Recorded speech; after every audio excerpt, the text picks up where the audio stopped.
တခါတုန်းကပေါ့မဟာတမခန္ဒီကြီးဟာ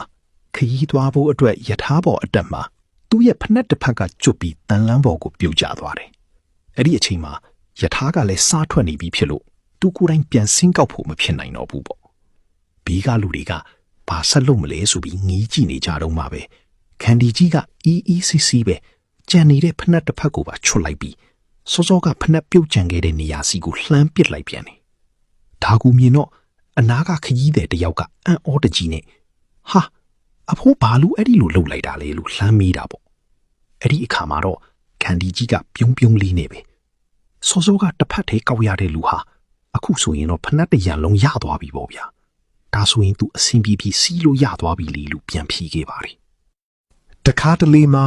ကိုယ့်အတွက်အသုံးမဝင်တော့တဲ့အရာတစ်ခုဟာတခြားသူတယောက်အတွက်တော့အလွန်တန်ဖိုးရှိတဲ့အရာတစ်ခုဖြစ်သွားနိုင်ပါတယ်မိမိမှာဆုံးရှုံးမှုတစ်ခုကြုံလာရတဲ့အခါနှမျောတတဖြစ်နေမယ့်အစားတခြားသူတစ်ပါးအကျိုးရှိစေဖို့ပြောင်းလဲတွေးတောတတ်တာဟာ